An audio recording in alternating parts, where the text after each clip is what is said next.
Hello friends, welcome to my YouTube channel. तो guys, आज का हम इस वीडियो में बात करने वाले हैं राजा महेंद्र प्रताप सिंह राज्य विश्वविद्यालय अलीगढ़ से जो भी बच्चे बीएड सेशन 24 और 26 में हैं और फिलहाल उनका थर्ड सेमेस्टर लग चुका है ना, और सेकंड सेमेस्टर का रिज़ल्ट आना बाकी है।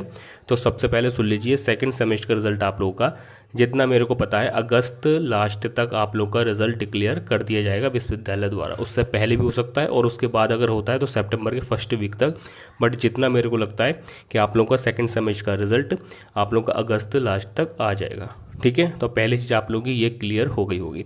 इस वीडियो में मैं आपको बताने वाला हूँ कि आप लोगों की जो थर्ड सेमेस्टर है इसका सिलेबस क्या रहेगा, है ना। सबसे ज़्यादा इंपॉर्टेंट सेमेस्टर यही है और सबसे ज़्यादा इंपॉर्टेंट वीडियो आप लोगों की ये होने वाली है, जिसमें कि मैं आपको बता दूंगा कि आप लोग के एग्ज़ाम कब होने हैं, थर्ड सेमेस्टर के एग्ज़ाम पैटर्न क्या रहेगा, और सबसे महत्वपूर्ण याद रखना, सबसे महत्वपूर्ण है पेडागोजी स्कूल सब्जेक्ट आपको इसमें सिलेक्ट करने होते हैं। तो ये किस तरह से इनका सिलेक्शन होता है और आप लोगों को क्या करना होगा। अगर आप लोगों ने यहाँ पर गलती कर दी तो फिर आपके कॉलेज वाले अपने अकॉर्डिंग गलत सलत सब्जेक्ट भर देंगे, फिर आपको भविष्य में जाकर दिक्कत का सामना करना पड़ेगा। तो वीडियो को पूरा देख लेना, सारा कुछ समझा दूंगा, कितने पेपर होने वाले हैं, किस बच्चों को कौन से सब्जेक्ट सिलेक्ट करने होंगे। ठीक है, तो चलिए फिर बिना किसी देरी के वीडियो को स्टार्ट करते हैं। स्टार्ट करने से पहले आप सभी से बस एक लाइक चाहता हूँ और चैनल को सब्सक्राइब कर लो। तो भविष्य में आने वाली जितनी भी महत्वपूर्ण अपडेट रहेंगी, है ना, जो भी न्यूज़ रहेंगी, इन्फॉर्मेशन रहेंगी, सबसे पहले हम आपको प्रोवाइड कराएंगे। तो चैनल को सब्सक्राइब जरूर कर लेना फॉर मोर अपडेट्स। तो चलिए फिर बिना किसी तरीके वीडियो को स्टार्ट कर लेते हैं। तो चलिए फ्रेंड्स, अब हम वीडियो को स्टार्ट कर लेते हैं। अब मैं यहाँ पर आपको सबसे पहले बता देता हूँ कि आप लोगों का थर्ड सेमेस्टर का सिलेबस क्या है, कितने पेपर होते हैं, है ना, कितने पेपर होते हैं, कौन से पेपर कितने मार्क्स का रहता है, सारा कुछ मैं आपको वीडियो में आगे बता दूंगा। और आप लोगों को स्कूल टीचिंग सब्जेक्ट कौन से सिलेक्ट करने हैं पेडागोजी वाले, वो भी मैं आपको बता दूंगा अच्छी तरीके से। ठीक है, तो जैसे कि आप लोगों को पता ही होगा कि बीएड प्रोग्राम आपका 2 ईयर का प्रोग्राम होता है, जिसमें आपके 4 सेमेस्टर होते हैं, है ना। फर्स्ट ईयर में आप लोगों का फर्स्ट सेमेस्टर और सेकेंड सेमेस्टर आता है, और आपका सेकेंड ईयर में आपका थर्ड और फोर्थ सेमेस्टर आता है।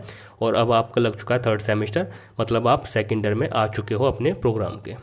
ठीक है जी, इतनी चीज़ क्लियर हो गई। अब हम यहाँ पर चलते आगे और आपको दिखाते हैं आप लोगों का सिलेबस क्या है थर्ड सेमेस्टर का। जैसा कि आप लोग यहाँ पर देख पा रहे होंगे, BEd second year third semester का ये सिलेबस होने वाला है। तो चलिए इसको समझते हैं अच्छी तरीके से। तो यहाँ आप लोग देख सकते हो, ये रहा आप लोगों का पेपर कोड, जो कि थर्ड सेमेस्टर में 300 से पेपर कोड स्टार्ट होते हैं, है ना। फर्स्ट पेपर है आप लोगों का BD 301, सेकंड है BD 302 पेपर कोड, और थर्ड पेपर आप लोगों का BD 303 पेपर कोड, और फोर्थ पेपर आप लोगों का BD 304 पेपर कोड है ना। फर्स्ट पेपर आप लोगों को नॉलेज एंड करिकुलम का, जो कि आपका 100 नंबर का होगा, जिसमें से 80 नंबर का टर्म एग्जाम सेंटर पर जब आप परीक्षा देने जाते हो, और 20 नंबर का इंटरनल असेसमेंट जो कि आपके कॉलेज वाले करवा लेते हैं। ठीक है, 80 में से फॉर पासिंग आपको 32 नंबर चाहिए, है ना, और 20 में से आपको फॉर पासिंग 8 नंबर चाहिए। टोटल इन दोनों को योग 40 होना चाहिए, है ना, मिनिमम वैल्यू फॉर पासिंग। और फॉर पासिंग में भी ये वही है कि 40 नंबर फॉर पासिंग चाहिए, बट 32 नंबर टर्म एग्जाम से आना मैंडेटरी है ना। और उसके बाद आप लोगों को 40 में से 8 नंबर यहाँ पर इंटरनल असेसमेंट से मिलना मैंडेटरी होता है, लाजमी होता है, ज़रूरी होता है। ठीक है, अदरवाइज़ फेल लग जाएगी। अगर आपके 39 नंबर भी हुए, या फिर मान के चलिए यहाँ पर 32 की जगह 31 भी हुए, तो आपकी बैक लग जाएगी।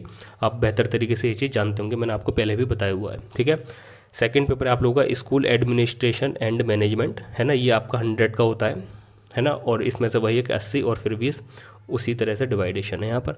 उसके बाद आप लोगों का थर्ड पेपर है BD 303 गाइडेंस एंड काउंसलिंग, है ना। ये आप लोगों का 50 नंबर का पेपर है।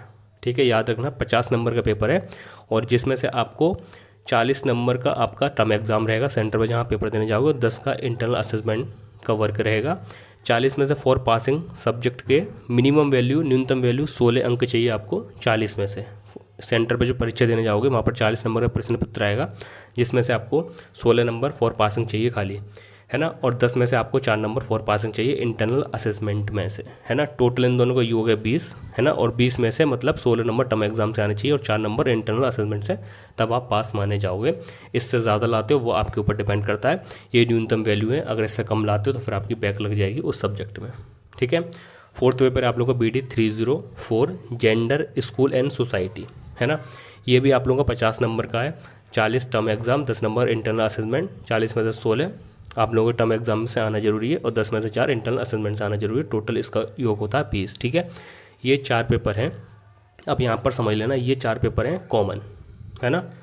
कॉमन 4 पेपर हैं। कॉमन का मतलब क्या है, अगर आप लोगों का बैकग्राउंड ग्रेजुएशन का चाहे BA है, चाहे BSc की हुई है ना, चाहे आप लोगों ने BCom की हुई है, चाहे आप लोगों ने बीटेक के बाद एडमिशन लिया है या फिर XYZ आपने जो भी स्नातक किया है उसके आधार पर बीएड कर रहे हो, तो आप किसी भी बैकग्राउंड से आते हो, आर्ट्स के बैकग्राउंड से आते हो, साइंस के बैकग्राउंड से आते हो, कॉमर्स के बैकग्राउंड से आते हो, है ना, आप सभी को ये चारों सब्जेक्ट पढ़ने ही पड़ेंगे और इनके एग्ज़ाम देने ही होंगे। ठीक है, इतनी चीज़ आप लोगों की बेहतर तरीके से क्लियर हो गई होगी। 4 पेपर शुरू के ये वाले BD 301 से लेकर BD 304 तक सभी के लिए कॉमन है, सभी को इनके एग्ज़ाम देने होंगे, सभी को ये सब्जेक्ट पढ़ने होंगे, है ना। अब बात आती है यहाँ पर सबसे ज़्यादा महत्वपूर्ण, इसको समझ लेना, अगर समझ लोगे तो आपके लिए फ़ायदा है, अदरवाइज़ भटकते रह जाओगे। ठीक है, ये जो पेपर है आप लोगों का BD 305, ये आप लोगों के कहलाते हैं पेडागोजी ऑफ स्कूल सब्जेक्ट। ठीक है, ये सभी के अलग अलग होते हैं, ये सभी के अलग अलग होते हैं। आर्ट वाले बच्चों के अलग रहेंगे जिन्होंने BA करी है, और BA में भी कौन कौन से सब्जेक्ट लिए उनके हिसाब से यहाँ पर चयन करना होगा, मैं आपको बता दूंगा, है ना। जिस बच्चे ने BSc की है उनके लिए अलग रहेंगे, जिस बच्चे ने कॉमर्स की है उस बच्चे के लिए अलग रहेंगे, जिस बच्चे ने BTech BCA BBA वगैरह के आधार पर एडमिशन लिया तो उसके सब्जेक्ट अलग रहेंगे। कौन से रहेंगे चलिए मैं आपको बता देता हूँ। तो सबसे पहले आप लोग देख सकते हो यहाँ पर आप लोगों का कोड है BD 305। ठीक है, पेडागोजी ऑफ स्कूल सब्जेक्ट है ये, और इसमें आपको यहाँ पर ये आप लोग देख सकते हो 8 सब्जेक्ट दे रखे हैं, 8, जिसमें से आपको 2 सब्जेक्ट लेने हैं अपने ग्रेजुएशन के आधार पर। ठीक है, अपने ग्रेजुएशन के आधार पर, बहुत स्पष्ट शब्दों में बता रहा हूँ मैं आप सभी को। यहाँ पर ये पूरे टोटल 8 सब्जेक्ट यहाँ पर दे रखे हैं पेडागोजी वाले, है ना, जिसमें से आपको 2 सब्जेक्ट का चयन करना है, और वो सब्जेक्ट का चयन करना है जो आपके ग्रेजुएशन में हो, है ना। अब यहाँ पर सबसे पहला क्वेश्चन ये आता है कि सर अगर मान के चलिए हमारे ग्रेजुएशन में ये सब्जेक्ट नहीं है ना, और हमने यहाँ पर सब्जेक्ट इनमें से हमें कोई सा भी जो हमें पसंद आता है भाई ये वाले ले लो, ये वाले ले लो, ये वाला, तो हम ले सकते हैं? यस, बिल्कुल ले सकते हो, कोई दिक्कत वाली बात नहीं है ना। अगर आप लोग BSc से आते हो और आपको आर्ट्स के सब्जेक्ट लेने पेडागोजी तो आप ले सकते हो, कोई दिक्कत वाली बात नहीं है, कोई बाध्यता नहीं है इसमें। बट सबसे ज़्यादा जो उचित तरीका है, सबसे ज़्यादा सही तरीका वो ये है कि आप लोग अपने टीचिंग सब्जेक्ट आप लोग अपने ग्रेजुएशन के आधार पर लो, वो ज़्यादा बेहतर रहता है। ठीक है, कहने का मतलब ये, कोई भी बच्चा है वो इनमें से 2 सब्जेक्ट को सिलेक्ट करेगा, और 2 सब्जेक्ट का सिलेक्शन वो कोई सा भी सब्जेक्ट कर सकता है, कोई बाउंडेशन नहीं है, कोई बाध्यता नहीं है। बट सबसे ज़्यादा सही तरीका रहता है कि अपने ग्रेजुएशन के आधार पर और इनके सब्जेक्ट के आधार पर, जो ग्रेजुएशन में सब्जेक्ट पढ़े उनके आधार पर आप लोग इनका चयन करें। ठीक है, इतनी चीज़ क्लियर हो गई। अब मैं यहाँ पर आप लोगों को आगे बता देता हूँ इसमें क्या होता है। देखिए BD 305 में आप लोगों के 2 सब्जेक्ट होते हैं, है ना, जो कि यहाँ पर A से लेकर H तक मेंशन है। 2 के पेपर आपके एक ही दिन होंगे, है ना, दोनों सब्जेक्ट के पेपर आपके एक ही दिन होंगे, और बैक टू बैक ये पेपर होते हैं, बैक टू बैक आप लोगों के पेपर होते हैं। फर्स्ट पेपर आपको पार्ट A में मिलेगा और पार्ट B में आपको सेकंड पेपर मिलेगा। जैसे मान के चलिए फर्स्ट मीटिंग में आप लोगों का, जैसे मान के चलिए 10 से 1 आप लोगों का फर्स्ट पेपर होता है, उसके तुरंत बाद 1 से आप लोगों का 5 तक या फिर 4 तक, जो भी 2 से 3 घंटे की टाइम ड्यूरेशन रहेगी एग्ज़ाम की, वो बैक टू बैक दूसरा पेपर भी स्टार्ट हो जाता है। ठीक है, इतनी चीज़ क्लियर हो गई आप लोगों की। ठीक है, मैंने आपको बहुत अच्छी तरीके से बता दिया। अब यहाँ पर बात आती है कि सर सब्जेक्ट को लेना कैसे है। तो यहाँ पर आप लोग देख सकते हो एनी 2 आउट ऑफ फॉलोइंग, है ना, any 2 out of the following, आपको 2 यहाँ पर सिलेक्ट करने हैं। तो यहाँ पर सबसे पहले जो सब्जेक्ट दे रखे हैं वो दे रखे हैं, देखो पेडागोजी ऑफ साइंस फर्स्ट है, जिसमें आप लोगों के क्या आते हैं, केमिस्ट्री और फिजिक्स यहाँ पर आते हैं।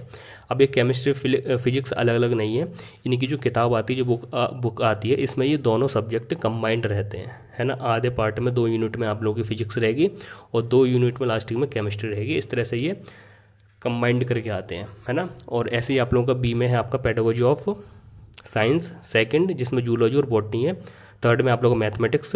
फोर्थ में आप लोगों की 4 लैंग्वेज है ऑप्शनल, है ना, हिंदी, इंग्लिश, संस्कृत, उर्दू। और आप लोगों का E में पेडागोजी ऑफ सोशल स्टडीज़ में हिस्ट्री, सिविक्स, इकोनॉमिक्स, जियोग्राफी, ये 4 सब्जेक्ट हैं जो कि कंबाइंड ही होते हैं, याद रखना। ठीक है, और F में आपके पेडागोजी ऑफ फाइन आर्ट्स, जिसमें आप लोगों की फर्स्ट में है pedagogy of drawing and painting, है ना, और सेकेंड में है पेडागोजी ऑफ म्यूजिक। ठीक है, थर्ड में आप लोगों का H, यहाँ पर पेडागोजी ऑफ होम साइंस, और H में आप लोगों का पेडागोजी ऑफ कॉमर्स। ये इस तरह से 8 सब्जेक्ट हैं। ठीक है, इतनी चीज़ क्लियर। अब यहाँ पर सिलेक्शन कैसे करना है, मान के चलिए एग्जांपल ले रहा हूँ मैं। मान के चलिए मैंने BA करी है, मेरे दोस्त ने BSc करी है, है ना, और मेरे एक और दोस्त ने बीकॉम की है। ठीक है, मान के चलिए ग्रेजुएशन में मेरे पास इंग्लिश सब्जेक्ट था, और उसके बाद मेरे पास मान के चलिए एक पॉलिटिकल साइंस था, और मान के चलिए मेरे पास एक और सब्जेक्ट था आपका, मान के चलिए हिस्ट्री था। ठीक है, मेरे दोस्त के पास मान के चलिए पीसीएम था, और एक बच्चे के पास पीसीबी था, फिजिक्स केमिस्ट्री बायोलॉजी, और एक स्टूडेंट्स के पास, एक बच्चे के पास जेडबीसी था, जेडबीसी। ठीक है, और यहाँ पर जो बीकॉम वाले सब्जेक्ट हैं वो तो आपको पता ही, बीकॉम नाम से चलता है। ठीक है, अब यहाँ पर आपको चयन कैसे करना है, तो जैसे मैंने बताया, जैसे मान के चलिए मेरे पास बीए है और मेरे पास एक लैंग्वेज है इंग्लिश, या फिर मान के चलिए हिंदी भी हो सकती है, इंग्लिश भी हो सकती है, संस्कृत भी हो सकती है, उर्दू भी हो सकती है, कोई सी एक लैंग्वेज है। ठीक है, ये भी आर्ट के अंतर्गत आती है लैंग्वेज, है ना। उसके बाद हमारे पास जैसे मान के चलिए हिस्ट्री और पॉलिटिकल साइंस 2 सब्जेक्ट हैं, तो फिर हमें सिलेक्शन कैसे करना है। तो देखो, हमने ग्रेजुएशन में आर्ट के सब्जेक्ट पढ़े हैं। ठीक है, अब यहाँ पर हमने हिस्ट्री और पॉलिटिकल साइंस पढ़ी है, तो देखो हिस्ट्री और पॉलिटिकल साइंस यहाँ पर सिविक्स, है ना। या फिर मान के चलिए हमने हिस्ट्री पढ़ी है और उसके साथ मान के चलिए मैंने एजुकेशन पढ़ी है ना, एजुकेशन सब्जेक्ट लिया है ना, तब भी हमें पेडागोजी ऑफ सोशल साइंस वाला पोर्शन लेना पड़ेगा। मान के चलिए आपके ग्रेजुएशन में सोशल साइंस के एक भी सब्जेक्ट नहीं है, बट फिर भी आपको ये लेना होगा। ठीक है, ये आपको लेना पड़ेगा। अगर आपने बीएड कर रहे हो और आपने बीए करी है, तो आपको एक ये चयन करना पड़ेगा BD 305E का। ठीक है, बीए वाले स्टूडेंट्स को। उसके बाद मान के चलिए आपके ग्रेजुएशन में अगर कोई लैंग्वेज रही है, हिंदी, इंग्लिश, उर्दू, संस्कृत वगैरह रही है, तो आप लोग फिर BD 305D में एक लैंग्वेज का चयन कर सकते हो। ठीक है, तो इस तरह से आप लोग के पार्ट ए और पार्ट बी के 2 सब्जेक्ट हो जाएंगे। पार्ट ए में आप लोगों की लैंग्वेज आ जाएगी और पार्ट बी में आप लोगों की पेडागोजी ऑफ सोशल साइंस आ जाएगी, अगर आप लोगों ने बीए की हुई है। ठीक है, इतनी चीज़ आप लोगों की उम्मीद करता हूँ क्लियर हो गई होगी ग्रेजुएशन वालों की, जो बच्चे बीए बैकग्राउंड से आते हैं। अब मान के चलिए किसी के पास ग्रेजुएशन में, किसी के पास ना पॉलिटिकल साइंस है ना हिस्ट्री है, मान के चलिए उसके पास होम साइंस है ना, होम साइंस उसके पास है ना, तो वो बच्चा एक होम साइंस लेगा, पेडागोजी ऑफ होम साइंस। दूसरी, अगर मान के चलिए उसके पास कोई और सब्जेक्ट है, हिस्ट्री, पॉलिटिकल साइंस, इस तरह से, तो वो सेकंड ये भी ले सकता है, पेडागोजी ऑफ सोशल साइंस भी, सोशल स्टडीज़ भी ले सकता है। बट अगर वो ये नहीं लेना चाहता, तो फिर वो एक लैंग्वेज का भी चयन कर सकता है। अब भले वो उसने ग्रेजुएशन में लैंग्वेज पढ़ी हो या फिर ना पढ़ी हो, डजंट मैटर, ये एक ऑप्शनल है, ये हर कोई ले सकता है लैंग्वेज एक। ठीक है, क्लियर हो गई वाली चीज़, मैंने आपको अच्छी तरह से बता दिया है ना। अब मान के चलिए किसी के पास home science plus fine arts है, उसने पेंटिंग वगैरह से करी है, या फिर उसके ग्रेजुएशन में कोई एक भाषा है, उसके बाद उसने फाइन आर्ट्स वगैरह से करी है ना, तो फिर वो आप लोग ये वाला सब्जेक्ट लेंगे BD 305F, है ना। यहाँ पर पेडागोजी ऑफ फाइन आर्ट्स, जिसमें से आपको एक पेडागोजी ऑफ म्यूज़िक और pedagogy of drawing and painting को सिलेक्ट करना होगा। इस तरह से ये आप लोगों के सिलेक्शन होता है। ठीक है, क्लियर। अब यहाँ पर बात करते हैं जो बच्चे BSc वाले हैं। अब देखो इनके लिए ना सबसे ईजी है, BSc वालों के लिए सबसे ईजी है यहाँ पर चयन करना। यहाँ पर किसी बच्चे ने अगर PCM ली है, तो वो आंख बंद करके पेडागोजी 305 में पेडागोजी A और वो C ले ले, है ना। A में उसकी फिजिक्स केमिस्ट्री आ गई, और आपका B में पेडागोजी C वाला सेक्शन आ जाएगा मैथमेटिक्स का। जिसने PCM लिया हुआ है अपने ग्रेजुएशन में, BSc करी हुई है PCM से, तो बच्चा वो पेडागोजी ऑफ साइंस 1 और पेडागोजी साइंस 3 का ये मैथमेटिक्स और केमिस्ट्री फिजिक्स लेगा। ठीक है, इतनी चीज़ क्लियर। जिस भी बच्चे ने मान के चलिए PCB लिए, है ना, जिसने भी बच्चे ने अपने ग्रेजुएशन में PCB लिए, मैथमेटिक्स नहीं लिए, बायोलॉजी लिए या बॉटनी लिए, है ना, तो वो बच्चा डायरेक्टली क्या चयन करेगा, फर्स्ट तो BD 305A करेगा और उसके बाद BD 305B करेगा, है ना। यहाँ पर ये वाला करेगा जिसमें जूलॉजी प्लस बॉटनी उसको पढ़नी पड़ेगी, और पार्ट ए में उसका फिजिक्स एंड केमिस्ट्री रहेगा। क्लियर हो ये वाली चीज़। जिस भी बच्चे ने मान के चलिए ZBC की है ना, तो वो क्या लेगा, तो जाहिर सी बात है वो बच्चा क्या लेगा, सबसे पहले वो लेगा पेडागोजी ऑफ साइंस सेकंड, जिसमें जूलॉजी बॉटनी है, और सेकंड में वो बच्चा लेगा BD 305A pedagogy of science first, जिसमें आपकी केमिस्ट्री और फिजिक्स को पढ़नी पड़ेंगी। ठीक है, ये चीज़ क्लियर हो गई BSc वालों की और BA वालों की। ठीक है, अब यहाँ पर मैंने वही बता दिया आपको, आप कोई से भी पोर्शन को सिलेक्ट कर सकते हो, बट बेटर वो रहता है कि आपने वो सब्जेक्ट अपनी ग्रेजुएशन में पढ़े हो, उसके हिसाब से चयन करो, वो ज़्यादा उचित रहता है। बाकी आप कोई से भी ले सकते हो, ये बात याद रखना। ठीक है, मान के चलिए भाई ये बच्चे हैं PCM वाले, इन्होंने फर्स्ट वाला पोर्शन तो ले लिया फिजिक्स केमिस्ट्री का, सेकंड में लैंग्वेज लेना चाहते हैं तो ले सकते हैं। पीसीबी वाले अगर उन्होंने BD 305 का B सेक्शन ले लिया जूलॉजी बॉटनी, तो सेकंड में वो लैंग्वेज ले सकते हैं, है ना। ZBC वाले हैं जिन्होंने सेक्शन B को सिलेक्ट कर लिया यहाँ पर, तो और सेकंड पार्ट में अगर वो लैंग्वेज लेना चाहते हो तो ले सकते हैं, फ्री हैंड है। बट उचित क्या रहता है, बेहतर वही रहता है अपने ग्रेजुएशन के आधार पर लो, वो ज़्यादा बेहतर है, जो कि मैंने आपको बता दिया, ठीक है। अब यहाँ पर बात आती है बीकॉम वाले स्टूडेंट्स की, बीकॉम वालों की। तो देखो सिंपली आपको यहाँ पर बहुत ज़्यादा कन्फ्यूज़न होगी, जो कि आपके कॉलेज वाले आपको कर देंगे, बट आपको भटकना नहीं है। सबसे पहले आपको सिलेक्शन करना है पेडागोजी ऑफ कॉमर्स का फर्स्ट में, ठीक है, ये तो आपको लेनी ही पड़ेगी। इसके बाद यहाँ पर क्या होता है, बीकॉम वगैरह में इकोनॉमिक्स वगैरह पढ़ाई जाती है, तो इसके आधार पर आप लोग अगर चाहो तो पेडागोजी ऑफ सोशल स्टडीज़ ले सकते हो, है ना, ले सकते हो, याद रखना, ले सकते हो, फ्री हैंड हो, ले सकते हो, कोई दिक्कत वाली बात नहीं है। बट कुछ बच्चे क्या करते हैं, पेडागोजी इतने सब्जेक्ट कौन पढ़ेगा, मतलब थोड़ा सोशल स्टडीज़ में इतना कौन दिमाग मारेगा, तो वो डायरेक्टली कॉमर्स को लेकर उसके बाद सेकंड में वो एक लैंग्वेज ले लेते हैं, हिंदी, इंग्लिश, संस्कृत, उर्दू, जो भी उनको प्रेफर करती हो, जो भी उनको अच्छी लगती हो। क्लियर। तो यहाँ पर बीकॉम वाले स्टूडेंट्स क्या करेंगे, फर्स्ट तो कॉमर्स लेंगे, बाकी सेकंड में मैं चाहूँगा कि आप लोग पेडागोजी ऑफ सोशल स्टडीज़ लें, क्योंकि ये आपके सीटेट वगैरह में भी काम आती है, तो आप इसका सिलेक्शन करें, वो ज़्यादा बेहतर रहेगा। बट काफ़ी कॉलेज वाले इन बच्चों को लैंग्वेज भी दे देते हैं, जो कि ना ईजी पड़ती है ना, बट पेपर कुछ ये हार्ड नहीं होते, याद रखना।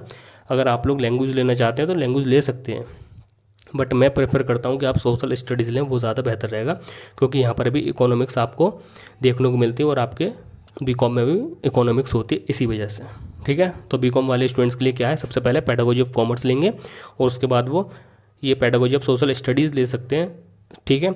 अगर वो ये नहीं लेना चाहते तो फिर एक लैंग्वेज इजी बेस पर ले सकते हैं, और लैंग्वेज में वो किसी भी लैंग्वेज का चयन कर सकते हैं, फ्री हैंड है। क्लियर। अब यहाँ पर कुछ बच्चे ऐसे होते हैं, सर हमने बीटेक के आधार पर लिया है ना, हम लोगों ने बीटेक के आधार पर एडमिशन लिया है, हमने बीबीए के आधार पर लिया है, हम लोगों ने बीसीए के आधार पर लिया है, या फिर हम लोगों ने बीएफए किया है ना।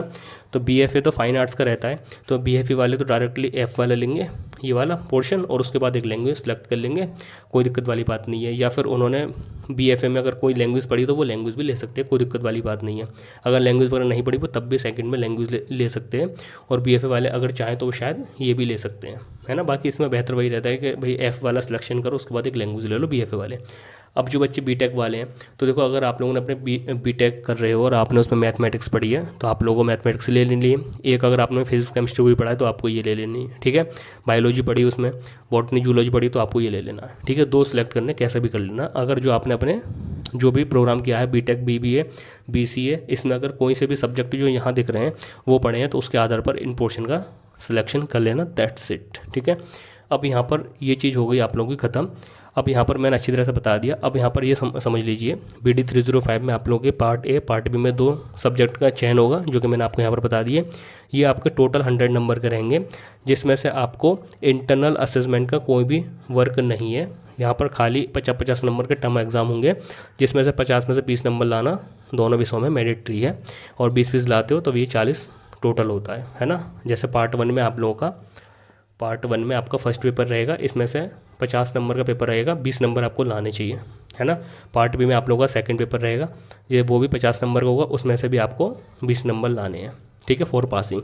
अगर 50 में से 50 लाओगे वो आपके लिए बेटर है, 50 में से 45 लाओगे वो आपका बेहतर रहेगा, बट मैंने न्यूनतम वैल्यू बता दी, अगर 20 से कम लाते हो तो फेल हो जाओगे, ठीक है। तो इस तरह से BD 305 आप लोगों को प्रत्येक स्टूडेंट्स के लिए 100 नंबर का रहेगा, और 50-50 के इसमें 2 पेपर होते हैं, जो कि मैंने यहाँ पर बता दिया। ये पेडागोजी स्कूल सब्जेक्ट है, क्लियर।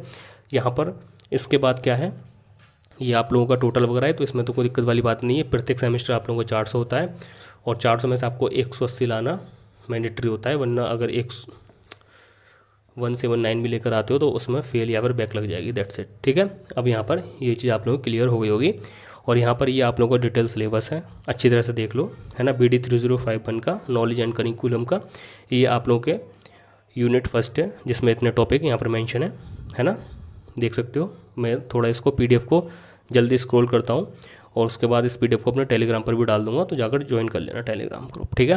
यहाँ पर ये सेकंड पेपर है B.Ed का, स्कूल एडमिनिस्ट्रेशन एंड मैनेजमेंट, ठीक है। इसमें भी आप लोगों की 4 यूनिट है, और उसके बाद आप लोगों का ये आपका थर्ड पेपर आ जाता है ना। ये आपका फोर्थ पेपर आ गया, थर्ड पेपर ये आप लोगों का दिखा देता हूँ, एक सेकेंड। ये गाइडेंस एंड काउंसलिंग, ये आप लोगों का थर्ड पेपर है, इसके बाद आप लोगों का फोर्थ पेपर है, ये आपके first unit, second unit, third unit, fourth unit चलिए ऊपर, ठीक है। इसके बाद आप लोगों के ये टीचिंग पेडागोजी सब्जेक्ट स्टार्ट हो जाते हैं, जिसमें कि आप लोगों का फर्स्ट है केमिस्ट्री फिजिक्स वाला BD305A। उसके बाद ये इसके यूनिट वगैरह हैं, सेकंड की ये दे रखी है। ये सारी PDF है जो आप लोग मेरे टेलीग्राम से जुड़कर डाउनलोड कर लेना, मैं वहाँ पर सेंड कर दूँगा, ठीक है। इतनी चीज़ आप लोगों की क्लियर हो गई होगी, क्योंकि यहाँ पर मैं दिखाऊंगा ना तो वीडियो बहुत ज़्यादा लंबी हो जाएगी फिर। अब हम बात करते हैं आप लोगों के थंबनेल पर जो एग्ज़ाम है, एग्ज़ाम पैटर्न है या फिर जो भी XYZ है उस पर हम बात करते हैं। और अब हम यहाँ पर बात कर लेते हैं जो आपके डाउट बचे हुए हैं, तो उन पर हम बात कर लेते हैं। अब देखो सबसे पहले ये रहेगा, सर आपने जो बताया है ये स्कूल सब्जेक्ट कौन से लेंगे, ठीक है, ये हमने सेलेक्ट कर लिया अपने माइंड में, बट ये फिल कहाँ होते हैं, किस तरह से भरे जाएंगे। तो जब आप लोगों के थर्ड सेमेस्टर के एग्ज़ामिनेशन फॉर्म फिल होंगे, है ना, उसी के साथ इन सब्जेक्ट का सिलेक्शन होता है, जिसके लिए या तो आपके कॉलेज वाले आपको कॉल करेंगे, है ना, या फिर आपको उनको पहले से बता देना है हमारे ये सब्जेक्ट को सिलेक्ट करना है, वरना कॉलेज वाले अपने स्तर से गड़बड़ी कर देते हैं। अधिकतर मैंने देखा जो लोकल कॉलेज वाले रहते हैं, ठीक है जी, क्लियर हो गई। एग्ज़ामिनेशन फॉर्म जब भरे जाते हैं एग्ज़ाम से पहले, है ना, तब इन सब्जेक्ट का सिलेक्शन होता है एग्ज़ामिनेशन फॉर्म में, है ना। यूनिवर्सिटी की वेबसाइट पर जो कॉलेज लॉगिन पोर्टल रहता है वहाँ से कॉलेज वाले अपने हैंड से इसको आगे करते हैं। बाकी कुछ कॉलेज ऐसे करते हैं, वे आपको अपने कॉलेज बुलाएंगे, आपको एक फॉर्म दे देंगे जिसमें आपकी बेसिक डिटेल रहेगी और उसमें बता देंगे आपको कौन से टीचिंग सब्जेक्ट लेने हैं, वो फिल कर देना। तो आप इस तरीके से कर दोगे, जैसे आपको एक लैंग्वेज लेनी है तो BD305 में इस तरह से D हमें सेलेक्ट करनी है, या फिर किसी को BD305 में मान के चलिए SST वाला सोशल साइंस लेना है तो BD305 ई में आता है, तो ब्रैकेट में ई। इस तरह से जो भी बच्चे ऑफलाइन फॉर्म पे अगर फिल करते हैं देन वो कॉलेज में सबमिट करते हैं, अगर उनके कॉलेज वाले करवाते हैं इस तरह का प्रोसेस, वरना कॉलेज वाले अपने एंड से ही आपको कॉल करके या फिर आपसे वार्ता करके वो डायरेक्टली फिल कर देते हैं, ठीक है। तो ये आपका कर्तव्य है, जब भी एग्जामिनेशन के फॉर्म की डेट आ जाएगी मैं आपको इन्फॉर्म कर दूँगा वीडियो के माध्यम से भी और अपने सोशल मीडिया प्लेटफॉर्म के माध्यम से भी, जिसमें कि व्हाट्सअप चैनल आता है उसको ज्वाइन कर लेना, या फिर इंस्टाग्राम ID पर, या फिर B.Ed टेलीग्राम ग्रुप पर। सारे लिंक वीडियो को डिस्क्रिप्शन में मैंने दे रखे हैं, जाकर जुड़ जाना बहुत ज़रूरी है आप लोगों के लिए, ठीक है जी। इतनी चीज़, क्योंकि देखो आप B.Ed स्टूडेंट्स हो, जाहिर सी बात है यहाँ से जाने के बाद आप किसी भी टीचिंग एग्जाम की प्रिपरेशन करोगे, और मेरे पास 3 सेशन के बच्चे हैं B.Ed वाले, है ना, तो आपके सीनियर भी है, मेरे साथ बहुत बच्चे जुड़े हुए हैं और मेरे को A to Z इन्फॉर्मेशन पता है, शिक्षक भर्ती वगैरह ET सीट वगैरह, है ना, तो अच्छी तरह से गाइडेंस या फिर आपका मार्गदर्शन कर सकता हूँ। इसलिए अगर आप लोग चाहो तो मेरे को फॉलो कर सकते हो for more updates in future के लिए भी, है ना, ठीक है। अब यहाँ पर बात ये आती है कि सर ये सारी चीज़ें ठीक है, बट अब हमारे एग्ज़ाम होंगे कब। तो देखो आप लोगों के जो एग्ज़ाम है वो आप लोग के एग्ज़ाम दिसंबर 2025 में होंगे, ठीक है। दिसंबर मिड से स्टार्ट होकर दिसंबर लास्ट से स्टार्ट होकर या फिर दिसंबर फर्स्ट वीक से स्टार्ट होकर आप लोग के एग्ज़ाम दिसंबर में स्टार्ट होकर दिसंबर में एंड हो जाएंगे, ठीक है। अगर मान के चलिए एग्ज़ाम विश्वविद्यालय के थोड़े डिले होते हैं तो फिर आप लोगों के एग्ज़ाम जनवरी तक जा सकते हैं, इससे पहले नहीं होने वाले, मतलब दिसंबर से पहले नहीं होने वाले, क्योंकि यूनिवर्सिटी के एग्ज़ाम नवंबर से स्टार्ट होते हैं और फिर जो B.Ed का पहला एग्ज़ाम पड़ता है वो दिसंबर में पड़ता है।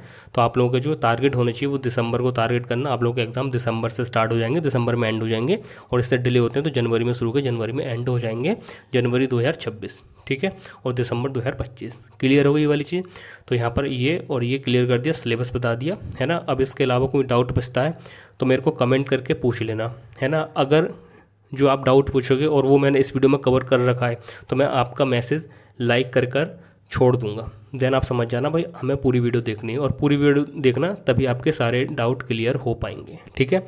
ये सारी चीज़ क्लियर हो गई, है ना। अब रही बात एग्ज़ाम पैटर्न की, तो एग्ज़ाम पैटर्न के लिए अभी अमर उजाला पेपर कटिंग के माध्यम से बताया गया था इस बार एग्ज़ाम पैटर्न रिटन रहेगा, बट अभी तक कोई ऑफिशियल अपडेट नहीं है ना। जल्दी ऑफिशियल अपडेट आ जाएगी तो आपका कंफर्म हो जाएगा एग्ज़ाम पैटर्न क्या रहेगा। बट आई सजेस्ट आप अपनी प्रिपरेशन रिटन मोड पर ही करो, क्योंकि मुझे भी लगता है इस बार एग्ज़ाम रिटन मोड पर ही होने वाले हैं। ऑफिशियल अपडेट जल्दी आ जाएगी, है ना, तो आप लोग एग्ज़ाम रिटन ही रहेंगे। रिटन में किस तरह का क्वेश्चन पेपर पैटर्न रहता है जिस पर मैंने वीडियो बना रखी, डिस्क्रिप्शन में लिंक दे दूँगा, या फिर इससे पहले वाली वीडियो जो है वो उसी पर है, तो आप लोग जाकर देख लेना कितने सेक्शन आते हैं, कितने क्वेश्चन करने होंगे, किस तरह से रहने वाली चीज़ें रिटन में, ठीक है। तो वो वीडियो आप जाकर चेकआउट कर सकते हो। बाकी एग्ज़ाम पैटर्न के लिए अभी ऑफिशियल अपडेट आती है, देन चीज़ें और क्लियर हो जाएंगी। ओके जी, तो ये चीज़ क्लियर हो गई आपके, लगभग सारे डाउट क्लियर कर दिए। अगर जुड़ना चाहते हो तो टेलीग्राम ग्रुप से जुड़े जाना, वहाँ पर आप लोग के सीनियर लोग भी हैं। और मुझसे जुड़ना चाहते हो तो इंस्टाग्राम पर जुड़ सकते हो फॉर मोर अपडेट्स ETC, जो भी वार्ता वगैरह करनी है। तो बस यही था वीडियो में। अगर वीडियो अच्छी लगी तो वीडियो को लाइक करके जाना, चैनल को सब्सक्राइब करके जाना, क्योंकि एकमात्र हमारे चैनल है जो विश्वविद्यालय की A to Z जानकारी सबसे सटीक और सबसे पहले आप तक पहुँचाता है। ठीक है, तो चलिए फिर वीडियो को एंड करते हैं, मिलते हैं नई वीडियो के साथ। जब तक के लिए टेक केयर, बाय, ख्याल रखिए।